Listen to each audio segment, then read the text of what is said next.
This week on Cool Story with Bri and Bridie, Bridie's trip to the hospital, Andrea Long Chu's takedown of Zadie Smith, and the true cost of getting your food delivered. This is Cool Story. I'm Bri Lee. And I'm Bridie Jabor. Bri, what have you been up to this week? I finished the line edits on my novel. Oh my God. Congratulations. An incredibly big moment that I'm sure was very underwhelming at the same time as well. Thank you very much for acknowledging that. It's just like 6:15 p.m. and I was sitting at my desk in my sort of co-working office space, hit send on this enormous email and just nobody's there. Nobody cares. But it's such a huge milestone. And you know what it's like. The pipeline from idea for a book to book actually coming out is so long. And especially this one for you. What is this, 5 years? When it comes out in April next year, it will have been over 5 years of working on it. Wow. And even obviously the pipeline for drafting it and sort of polishing it yourself is long, but I think I forget every time how long then the sort of industry part of the pipeline takes, the structural edits, then the line edits and copy edits, and now it goes away and they print it out and I have a copy to proofread, and then we do there are just so many milestones, but finishing the copy edits is a huge one. And well I just done. Did it. Thank you. It's also a bit anticlimactic finishing line edits on a Monday. Was it a Monday? Yeah, Monday at because 6:15 there's no p.m. vibe. Even when you walk out onto the street, if you did it on a Friday or a Thursday, there'd at least be a vibe on the street. Yeah. And there's no vibe. No. It's just silent city, walk home. Yeah. Did you do anything? Well, I also no. Well, for me, having a whole weekend off is a huge deal. So this weekend I had Saturday and Sunday with just my husband and I hanging out, being human beings for the first time in probably 3 months, that we just had 2 full days in a row off. And it was revolutionary. What a treat. What a treat. Yeah. What about you? I got to go to the hospital. Which one? Which is something that happens semi-frequently after you have kids. The amazing thing about children, one of the amazing things about children, is how quickly they can completely derail your day. And I'm sure this will happen for the rest of my life, because I'm sure you can get a phone call when they're 28 years old that stuffs up your day as well. Yeah. I feel maybe the frequency of the incidents decreases, but the severity increases. Yeah, it's always something very out of your control that can absolutely trash your day. So I was working from home and I went for a run in the morning, and thank God I was working from home, because when I came back, Hamish opened the door, my 5-year-old, had said, "I didn't mean to hit him with the spoon. I didn't mean to hit him with the spoon." I thought, oh, whatever. Yeah, okay, you didn't mean to hit him with the spoon. Him, your brother, I don't know what, I don't care. And then it's a spoon. How much damage can it do? Well, quite a lot, it turns out. He'd actually hit his father, Matty Q, and because then Matty appeared in the doorway and I was like, oh my God. And his eye was bleeding and so swollen. And Hamish had done pulled off this incredible feat that you would never be able to do in 50 years of taking that shot every day if you tried to land that spoon where he landed it. He threw a spoon at Matty and hit his eyelid and cut his eyelid open right on the eyeball. And fully and Matt's I think I have to get stitches. I said, you don't have to get stitches. You can't get stitches on your eye. And I looked closer and I thought, oh my God, it's such a weird, deep cut. So I did what I always do. Oh, actually, this plays into the theme of ruining your mum's day. Well, no matter what age you are. I rang my mum. It's this up the generations domino effect. It's above my pay grade. I kicked it up the chain. Because she's a nurse, and it's incredible to have a nurse mother when you've got little kids, because there's so many times where you don't know if it's serious or not serious, and I can always just ring her and she tells me. And so I rang her and FaceTimed and showed her Matt's eyelid, and she said, that's an eye injury. You need to at least go to the doctor. That looks quite serious. And Hamish was not contrite. which made it even worse. He kept being a brat. So the red mist really descends. Like, if something's an accident and your kid is really mortified and sorry, or anyone, I guess, in your life, then, I have a lot of compassion for that and I get over it very quickly. But what drove me insane is that he kept whinging about not wanting to go to school. And he had thrown the spoon at Matt because Matt didn't have any LCMs for his lunchbox. I'm going to ask you a delicate question. Are you worried that your kid is a shithead? Am I worried that he's a shithead? Yeah. This week I know he's a shithead. Yeah, No, that is it because he's such a sweetie. And so when he behaves like this, it did concern me because, it makes you think, oh no, this kid is a shithead. And he is usually so sweet. Yeah. He has a little brother that is always shaping up to him, that pushes him, that takes him on all the time. And I know Hamish has never used the full force of his strength on him. So there's like little sweet things like that. Like I see, even when he's angry, I see him hold back a bit. Yeah, like he threw a spoon, not a knife. Yeah, but still. But then he wasn't sorry when his dad's eye was bleeding. And so I rang Mum, I didn't really ruin her day, although she was concerned. She said, go to the doctor. And Hamish was still like, I don't want to go to school. Guess who's not getting LCMs for the rest of the year, by the way? Oh, yeah. They are not going in his lunchbox. Also, my mum, who can always find a way to be on Hamish's side no matter what, said, well, you shouldn't put that sugary shit in his lunchbox anyway. And I was like, great, thanks for being on your soulmate side. If he had been munching on sugar-free nut bars. He's not throwing a spoon over the sugar-free nut bars. He's in kindergarten. It's end of term 3. He's just hitting the wall in a massive way. And you just got to deal with it. Anyway, I was pretty angry at him and he knew it. So next time you see a mum being a real massive bitch to her kid at drop-off, think maybe he's just given his dad an eye injury and don't judge the mum. Because I was so mean to him at drop-off, I would barely even say goodbye to him. I was like, get out of my sight. But that's what I presume every time I see a parent, any parent, like being harsh with their kid, my automatic presumption is that the kid has done something shit. Good. That's exactly what you think because that is usually exactly what has happened. Yeah, the kid deserves it. The only thing remotely close to that I have is that I have this dog, Judith, who's obviously beautiful, but it's the first dog I've ever met in my whole life who doesn't like enjoy walking on a lead. And I know that you train dogs to walk on leads. I have been training Judith. There are all kinds of wonderful things she can do and she's pretty much well behaved. But because she's a scent hound and she's a specific type of scent hound, she's been like, her breed has been trained for generations to run ahead of the human being around in the forest and sniff out rabbits in particular. And the idea that she would follow a human close to them and not use her nose is clearly just this absolute disconnect. And so I walk Judith and I'm like dragging her along and she's this adorable little doggy with big floppy ears and gigantic fucking eyeballs, and everyone constantly looks at me like I'm a criminal. And I'm like, do you worry that your dog is a shithead? Yeah. Yes. I know my dog is a shithead. Anyway, Matty ended up. So I took him to the doctor. The doctor's like, this is too hectic. You've got to go to hospital. He had to see like a plastic surgeon. And I had to drive him everywhere, obviously, because he had an eye injury.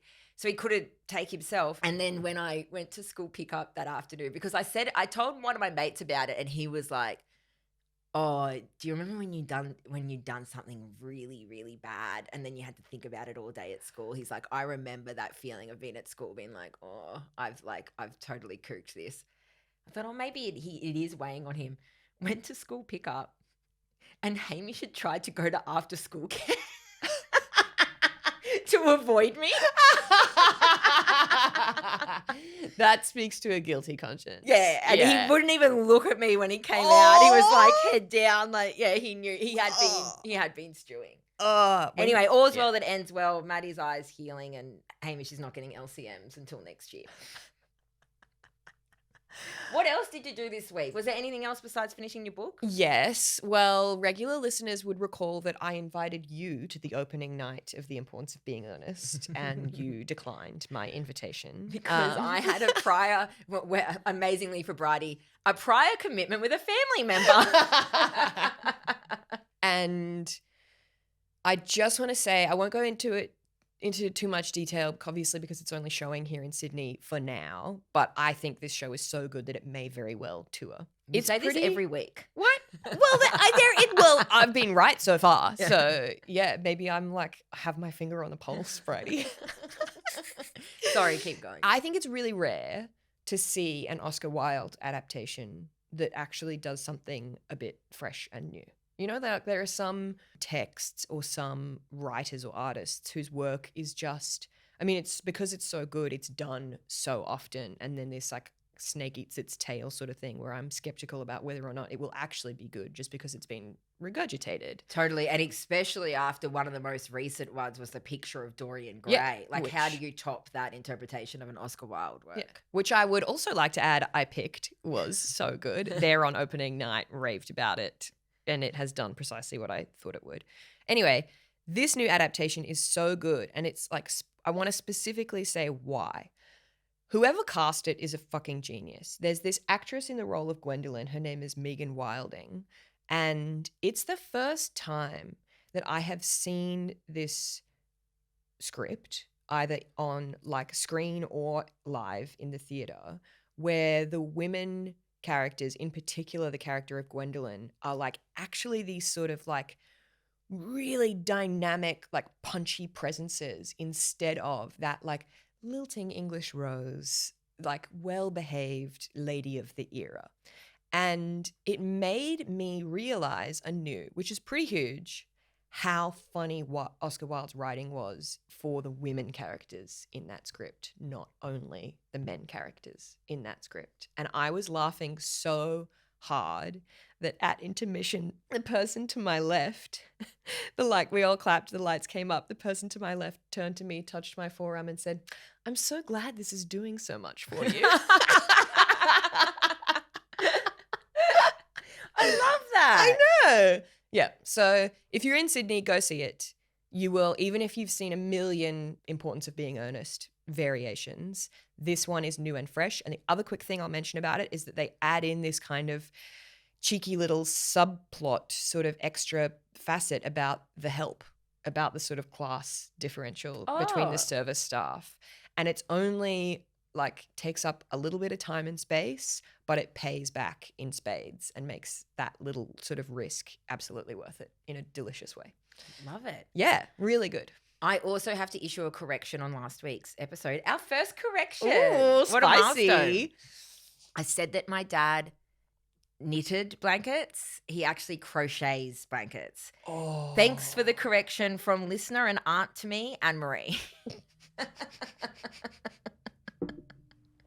Dare I ask, like, what's the fucking difference between knitting and crocheting?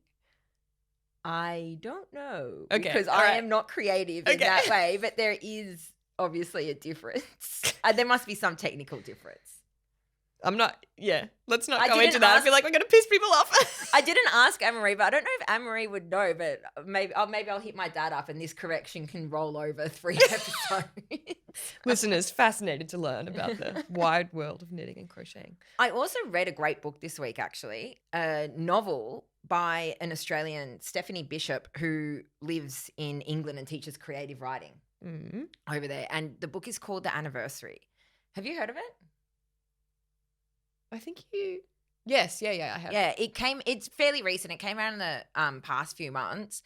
So well written. And it's essentially a thriller about the Demise? It's essentially...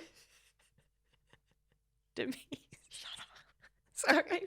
I'm not laughing at you. I'm laughing at the word demise. I know. No, I'm going to correct it. Sam's going to have to take that out. No, he's not. I think it's very relatable to mispronounce words. Okay.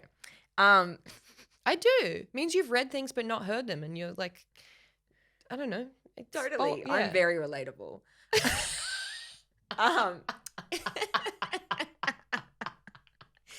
It's essentially about the demise of a marriage, but written as a thriller. And it was so pacey and so interesting and like layer upon layer, ripped back, from chapter to chapter, you're kind of changing your mind a bit. And it was done in a really, I felt, original way as well. And just like really well written and just a very fun read. And at the end of the book, At the end of the book, I think you don't really know whose side you're on. Oh, Yeah, there's no clear cut that's rare. right side. Yes, exactly. And at the end of the book, you have some realizations about the narrator. It's not that she is a unreliable narrator. It's not that kind of trope, but you just have some realizations of things that are subtly woven through the narrative at the book kind of all come together for you. Well, it did for me at the end. And I thought, actually, I thought she was this type of person. And I actually think she's that type of person. And it doesn't mean I thought she was a good person, but actually she's a bad person. Mm. She's just a different type of person to what I realized. Really enjoyable. A great, like, if you're in a reading slump and you want to get out of it, it's a great book for that. Yes, I love those. Yeah. Also, it sounds like she's nailed that thing between like sort of literary in terms of it being a complex character study and actually like page turner. Exactly. It is. Gripping. Yeah, I would describe it as literary for sure, but done in that page turner, which is incredibly difficult to pull off. That's the hardest thing to pull Yeah. off. That's this dream sweet spot goal Venn diagram overlap that like 2% of us can nail. What I saw a lot of people talking about this week was someone coming for Zadie Smith. She took a shot. Someone went for the queen. I like squealed when I saw. So what we're talking about is Andrea Long Chu, who in my opinion is one of the most exciting like critics, cultural critics currently at work, at least in the English language that I know of. When I saw Andrea Long Chu come for Zadie Smith, I did a squeal and then tried and struggled and failed to explain the significance of this moment to my husband. So someone's like taken down Zadie Smith and like cancelled her, and I'm like, you don't get it. You don't get who. Yeah, like, so Andrea Long Chu, two pieces of hers that she's sort of most famous for recently are these super chewy, meaty critical engagements with the works of Hanya Yanagihara and Ottessa Moshfegh.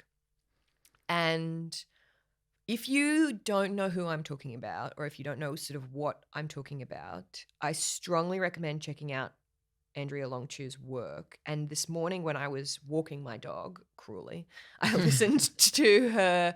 Andrea Long Chu was a guest on M. Ratter's podcast, High Low, which I wouldn't have picked as a pairing until I realized that Andrea Long Chu wrote a profile of M. Ratter that was quite positive, and then M. Ratter invited Andrea Long Chu onto the podcast.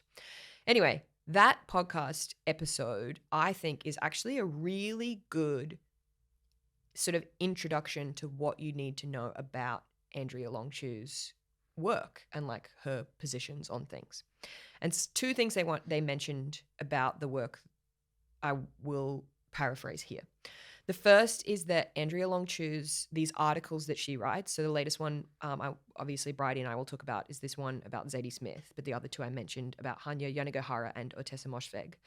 They're not just reviews, right? And they're not even just reviews of multiple works from an author. What they actually are is literary profiles. And so for example, the one on Yanagihara went into Yanagihara's work as the editor of a luxury magazine and the way she sort of puts her more journalism lifestyle pieces together. And Andrea Long Chu found a passage from an old edition of this sort of luxury travel magazine that was like very, very similar to a passage in one of Yanagihara's novels. And then with Ottessa Moshfegh's, she went and like found Ottessa Moshfegh's Depop. and now with Zadie Smith's, she has done a really deep dive into various comments that Zadie Smith has made in lectures and in essays for like well over a decade now. They are these really complex and multifaceted literary profiles. They're not just book reviews. Does that make sense? Yes, it makes sense. I know we're about to discuss the article, but I have an issue with the way that she took those sentences out of a decade of work and which sentences she chose. Yes. Okay. So the headline of this latest work by Andrea Long Chu, and we should say she just won the Pulitzer for criticism, is How Zadie Smith Lost Her Teeth, Since her audacious debut, the author has moved toward realism and become the least interesting version of herself. Oof, which is like such a brutal headline. So lame. So, for example, two very short bits that just to give you listeners an idea of how strong Andrea Long Chu's language and sort of declaratory nature can be. Zadie Smith talks about how much she can't stand reading White Teeth anymore. White Teeth was her like colossal debut that came out when she was in her early 20s and is a big, big book. And this is Andrea Long Chu writing now. A novelist has a sacred right to hate her first novel, but White Teeth remains by far the best thing Smith has ever written. What bad luck to have done it by 24. Very funny line, but wrong. So, what didn't you like about this? I felt her back wasn't in it. What do you mean? I don't believe this essay. You think she's lying? I don't think she's lying. That's not what I think. I think that she wants I think that maybe she's become a little bit addicted to viral pieces, taking down sacred cows. Not that the other writers were sacred cows or like very beloved writers. I think that she really meant those and had real critiques in those previous essays. In this essay, I feel like she's thought it would be interesting to do a piece critiquing Zadie Smith or taking down Zadie Smith, critiquing Zadie Smith in a way that she's not usually critiqued. And that's been her jumping off point rather than coming to it as, I actually think this about Zadie Smith. You know, the two different ways that you can come to a piece where yes, it's your actual opinions or thoughts first rather than subject first. I really felt in this essay she came subject first. Yeah, almost like it had been assigned to her. Yeah. Oh, and she's still done a good job, but it doesn't have the same like ring of really genuine like interrogation. Yeah. I don't think it's a genuine interrogation. I think there is an element in this of her wanting to shock and looking for ways to do it. I think that it is, and it's not that I think that Zadie Smith is beyond critique. I would love to read, you know, a really proper interrogation of her work, but I just don't think that this one is it. I think that parts of it were quite shallow and lazy in a way. Like what? The quote, so a lot of those essays she quoted Zadie on, she's basically accusing Zadie of being a centrist, which I just don't think is true either. And she also in it accuses, there's this line in it where she says Zadie would rather be faintly ridiculous all of the time than incorrect some of the time, which I just don't understand how you can engage with Zadie's work at all and say that with a straight face or come to that conclusion. I just do not think that's true. I think that Zadie's positions, her essays, her public statements are very, very thought through by Zadie. I don't think that she is being faintly ridiculous. I think that she truly does think a lot about what she thinks and then says it. And so I disagreed with that. And all the essays that I had read over the past few years, the sentences that she pulled out and put in this essay, I thought were unfair representations of those essays, in particular, two of them. One about Lydia Tarr and the other essay about an artwork done about Emmett Till, I think it was. Yeah. So I read both and I thought those were unfair representations of those essays. I also just think it's bonkers to say White Teeth is her best work. It's a good book, but it is very immature in ways. And I think in the context of all of Zadie's books, I think that it is very obviously an immature work. And I also think that it is just wrong to say she's become the most boring version of herself when every single novel has been different and a different experimentation in writing from different points of views, different times. Like she could have done White Teeth again and again and again and again. She could have even done On Beauty again and again and again. And she did it. Every single novel is actually genuinely unique and written in a different way. So I think that if her base argument is that Zadie Smith has become the most boring version of herself, I think that that's just completely wrong premise to begin from. And then therefore the whole essay suffers from it.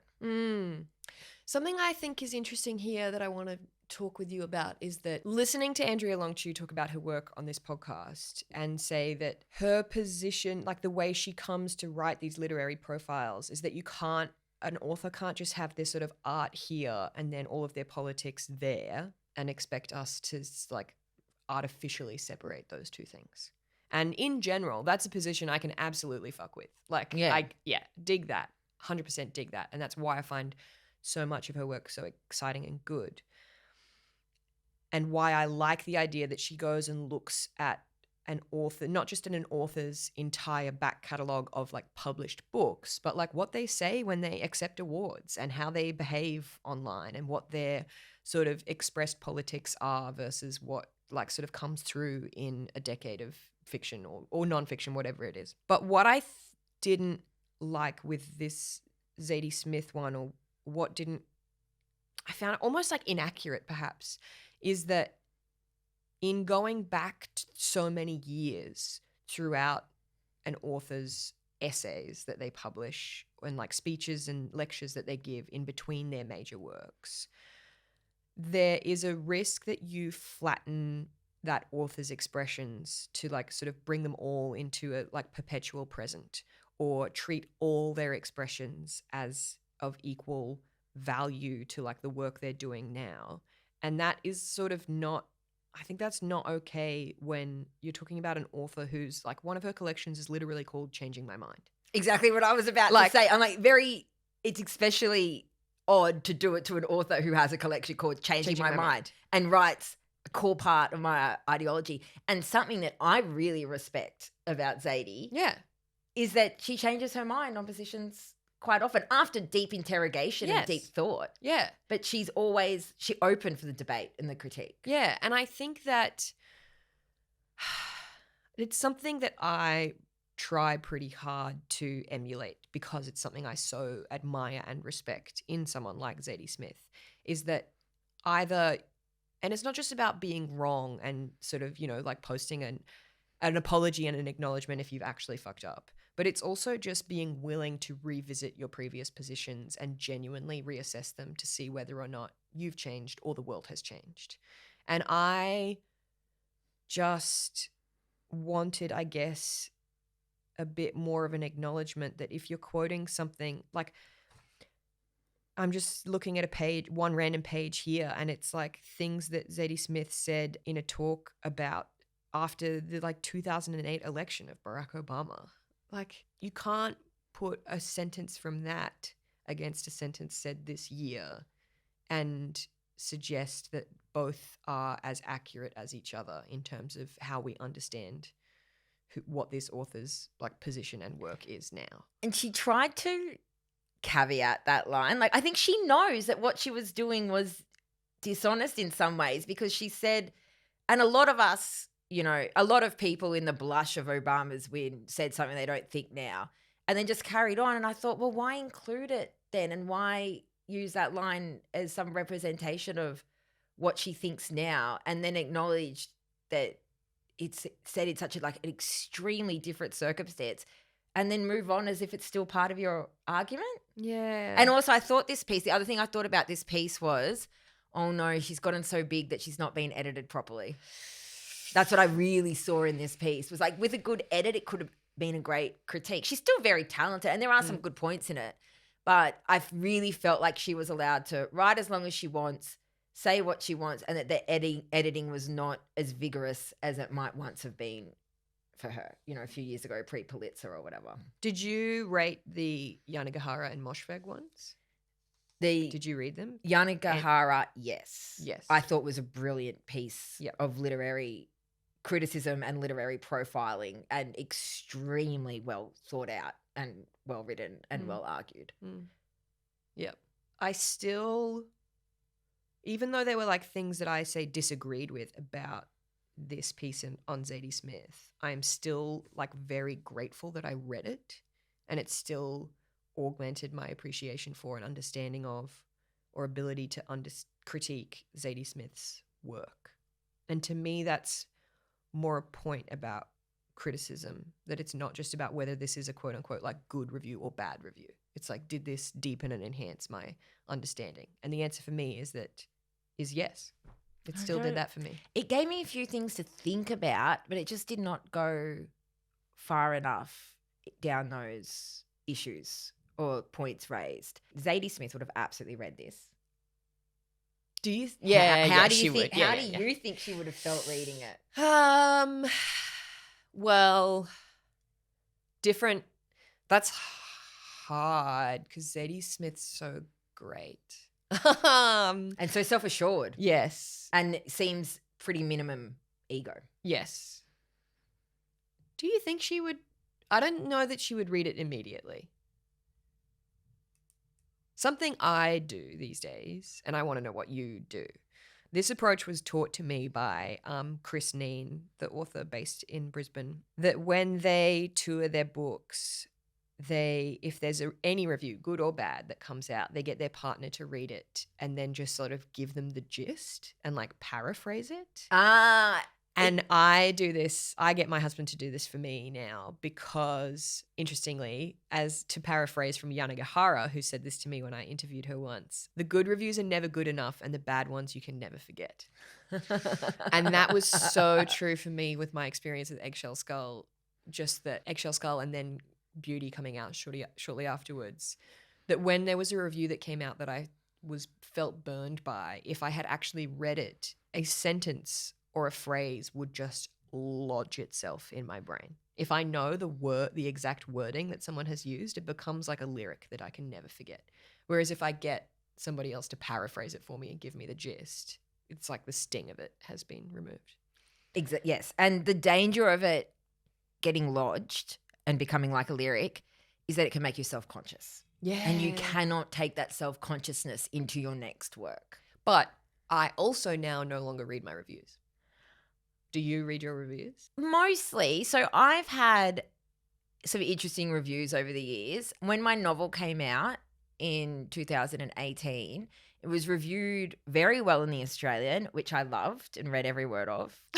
Can't remember a single line, just remember the feeling. It was reviewed in the SMH not that well, and there was a line in it that said, the zest in Bridie's journalism does not carry over into this novel. It lodged. Yeah, it lodged. Bridie, it lodged. It lodged. And I also think it was fair.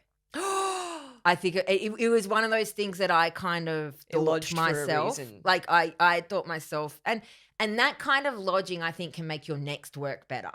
Because that's the thing, it can either make you self-conscious or it can make your next work better when you know what your weaknesses are. So and I remember that. And then my second book came out and there was an absolutely scathing review in the Sydney Morning Herald, which I read from beginning to end. Do you have a physiological response? No, because the review was so bad, as in badly argued and badly written, that I was actually, it was ridiculous to me. And I thought it was really funny. Like in this review, this reviewer had wrote... This is of Trivial Grievances. Of Trivial Grievances, my brilliant work of nonfiction, still available at most bookstores. At all good bookstores for $29.99. I don't know how much it is, sorry. If you like listening to me chat on this podcast, that book is most like me talking and thinking. Anyway, it began with this ramble about the reviewer being at lunch or something with someone and saying, Bridie Jabor, whatever happened to her? And the other person saying, she had a baby. What? Which was so funny. One, relevance. Like, where is the relevance? Also, that is like, the review was written by a woman, but the insane misogyny in that. I'm grappling with the irony here. And also, thirdly, when I had my first baby, my first book came out 4 months later, and I had all this insane press and PR while on maternity leave. Then I went back to The Guardian and was still doing like all the things that I'd previously done, like editing, occasionally writing, appearing on TV. Then I got pregnant again and had another book deal and then got this book. Like, what are you talking about that my life was over when I disappeared when I had children? I worked, not that I have to justify myself, But it just shows how incorrect it was. Like I worked through my maternity leaves and I had these books like, what are you talking about? And also, how is this relevant? No, not enough, Bridie. Not enough. And then the book, the real, it was actually, I couldn't take it seriously because of how nasty the tone was. Felt a bit sorry for her because I really feel, honestly, that her editors let her down. And also I felt that she hadn't actually read the book properly because she made these sweeping statements about me in the review that were just incorrect. And if you had like given any thought while reading my book, you could see in between the lines. Like what? Like she referenced a privileged upbringing.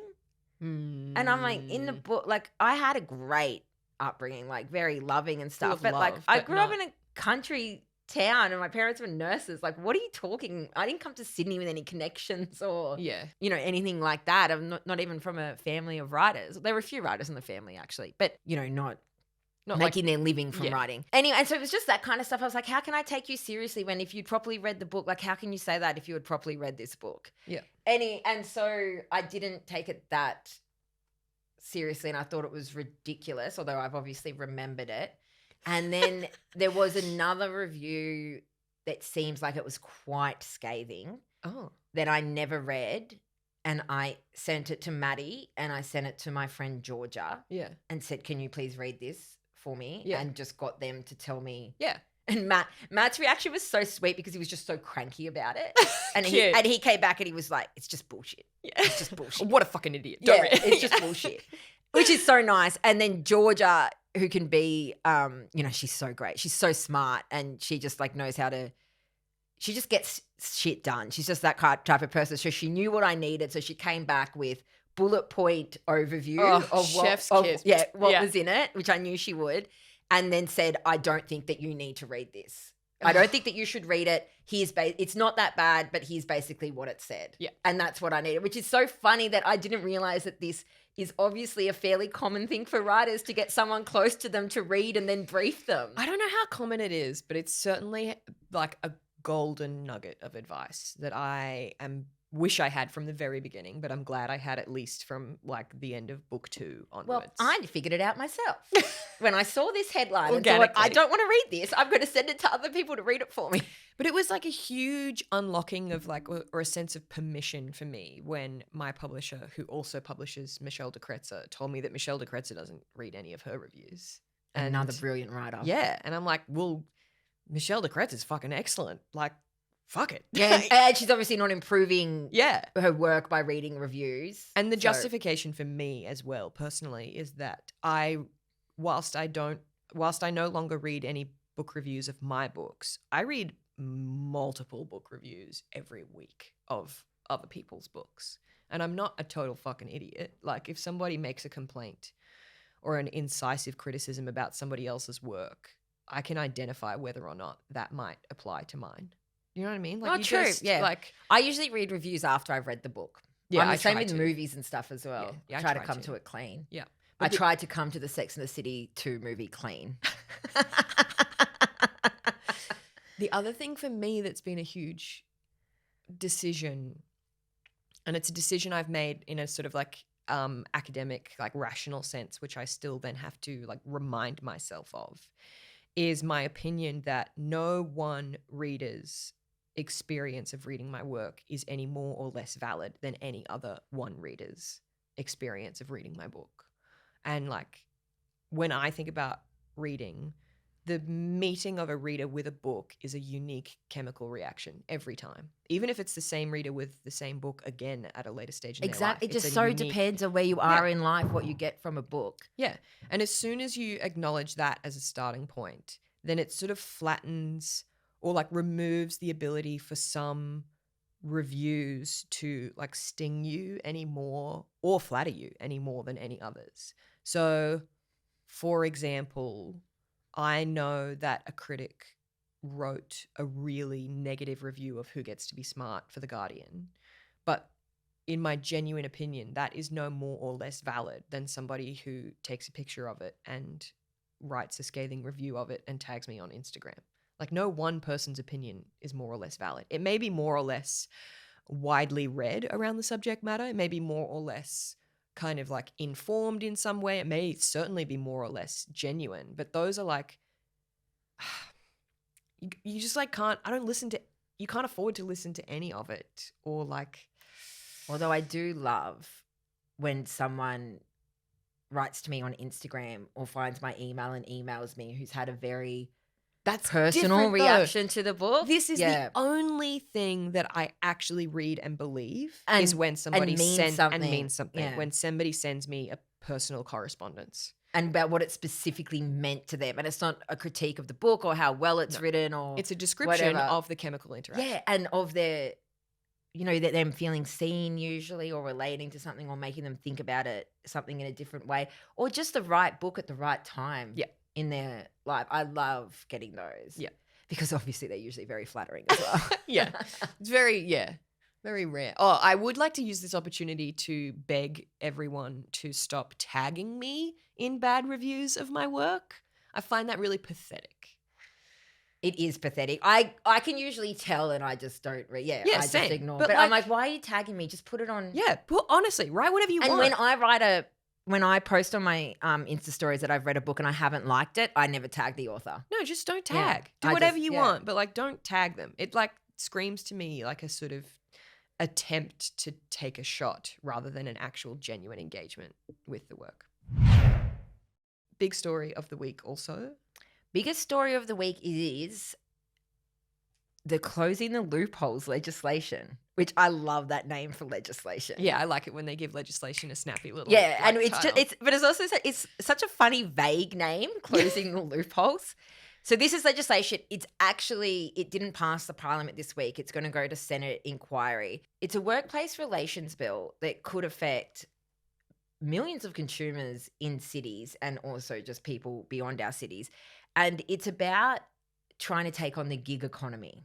And the gig economy, I think when most people think of the gig economy, we think of Uber Eats deliverers or food delivery people on bikes. And that is absolutely an element of this legislation. But it's also truck drivers now in Australia.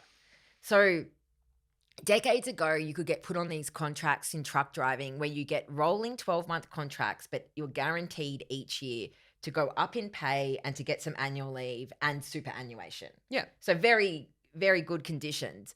Now that's been rolled back bit by bit where the new contracts that people get put on have nowhere near as many rights, and they can work 70 to 80 hours a week, these truck drivers who are delivering our mail, delivering whatever you order online, wherever you are. And in operating Australia. heavy machinery while they do it. And doing it to like strict deadlines and under bad conditions and basically not getting paid properly for it. So it covers a broad range of people. I think it could be most significant for food delivery workers. And it's essentially trying to make those food delivery workers employee-like, they're calling it. So it's like a third tier because they're independent contractors at the moment, which works in a lot of professions such as tradies. It works to be an independent contractor. But food delivery, not so much because they have so fewer rights, low pay, and not much bargaining power. And as has been proven in recent years, it's actually dangerous work. 13 recorded deaths linked to food delivery bikes. That's recorded. Like no one is giving us, Uber Eats or Deliveroo when it existed, or even Menulog don't actually release a statement whenever it happens. When we find out about these people dying, it's usually from journalists, like through journalist networks and people coming to the media. So it's minimum 13 people. I would say it's more. And one of the reasons it's dangerous and these people die delivering is because they get paid per delivery and not very well, rather than having an hourly rate. They don't have insurance. So when they die delivering your McFlurry, their family, and they're usually their family is usually overseas in the vast majority of cases, don't get any money, don't get any compensation for, and if you died on a work site, like building a tower, your family gets, you can never be properly compensated for that, can you? But your family gets significant financial compensation. At the very least, to acknowledge the loss of future earning. Exactly. A family may very well be relying on. And these food delivery riders, a lot of them, their families are relying on the money that they're earning. And so this new legislation would create this new tier called employee like, and would basically mean that they can have minimum rates of pay, more rights, and also that it's harder to sack them, because I didn't realize this, but basically the food delivery apps can just deactivate a rider whenever they want. Yeah, I didn't realize until I read this article you sent me that there is a real sort of monitoring of these delivery drivers. Oh my God, the AI element. The AI element that was described gave me bad goosebumps. That the AI element in this will like monitor when the driver like collects the food, when they drop the food off. And if they're too slow, it will send them a notification being like, we're watching you, you're too slow, up your game. And then it deprioritizes them for next deliveries. Yep. So it prioritizes giving deliveries to people who are faster. In a classic way that a person in power will always try to make the rung below them fight amongst themselves for the scraps. Yes. So they're all trying to like race each other so that they get the gigs. And, you know, we've had food delivery long before these apps.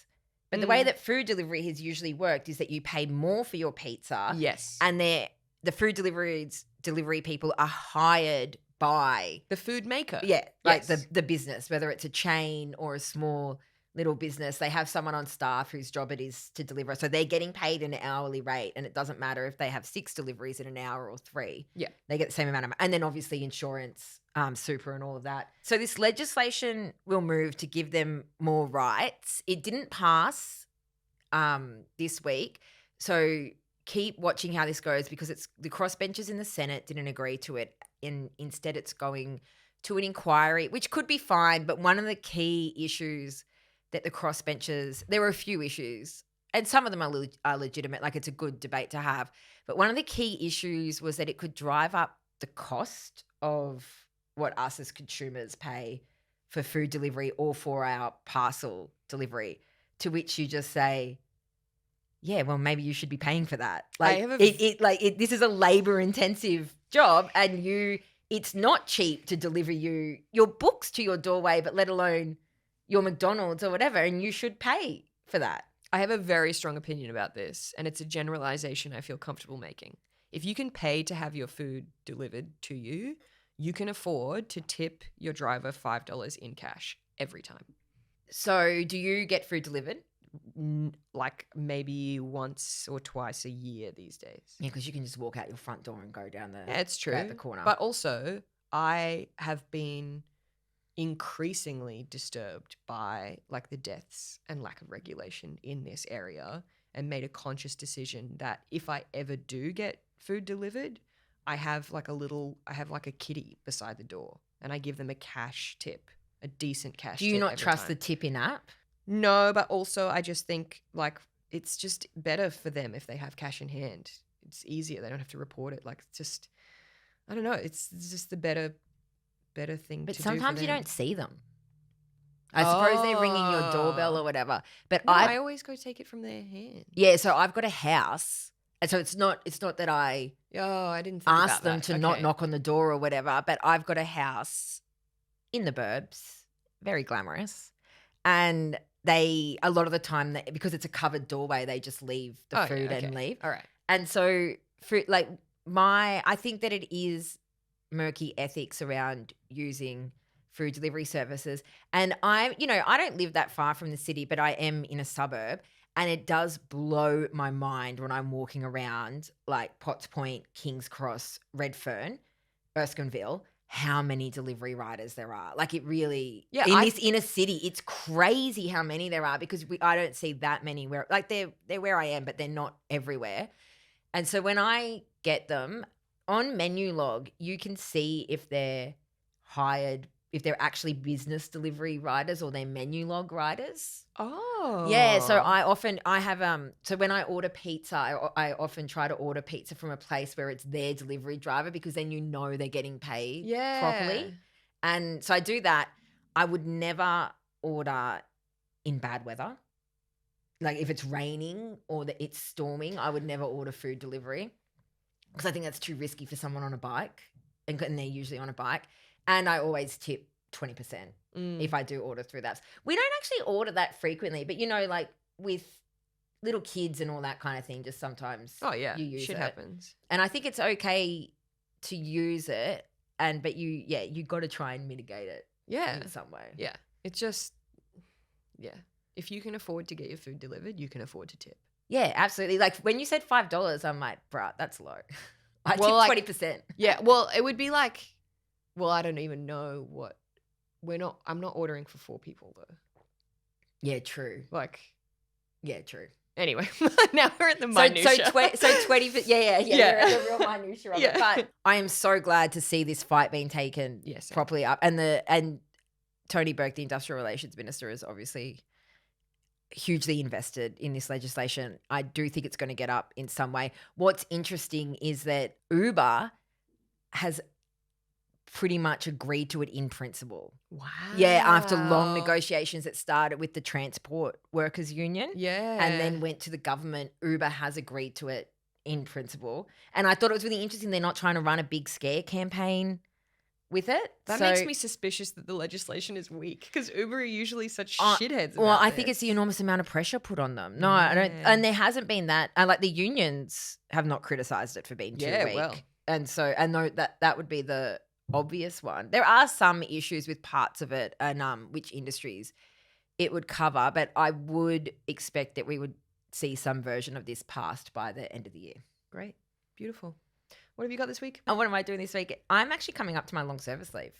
Oh. Yes, which I'm really excited about. But I have that feeling, I don't know if this happens to you when you meet your big deadline or whatever, but it's happened to me my entire adult life. When I'm coming up to proper time off or a holiday, I start to fatigue badly. Yes. And I don't know if I'm getting, like, I'm like achy. I don't know if I'm getting sick or I've just got like general exhaustion. Like I tried to go for a run the other day and I can run 10 kilometers, brag. And I got 5 minutes in and had to stop. I just felt so tired. And I think that it is my body hitting the wall. But I'm so excited for my long service leave. Going to be, you'll be surprised to hear, seeing a lot of family. That's lovely. And going to the beach, Beautiful. reading, writing, hanging out. Can't wait. What about you? What are you doing this week? Well, you've forgotten that we're going to the theatre together. Yes, we are. Bridie, do you just not care about going to the theatre with me? I love going to the theatre with you. No, I'm very excited about that. We will be seeing Is God Is at STC. Yeah, can't wait. Yeah, I think it's going to be good. I'm also seeing, oh my God, look, I sound like such a fucking theatre buff. I'm also seeing Black Showgirls. Nakia Louise, sort of, what would you call it? Like, she's like gone back. So she wrote Black Showgirls years ago and put it on. And she's sort of like refreshed the work a bit for putting it on again. I am desperate to see this. Yeah, it's the hot ticket. I'm not seeing that with you. No, you didn't even invite me. This episode was produced by the brilliant Sam Davenport. Want to hear a cool story? Find us wherever you get your podcasts. You can also find us on Instagram at CoolStoryBri, where we love to hear your views and feedback. You can also watch this entire episode on YouTube. Because we look great.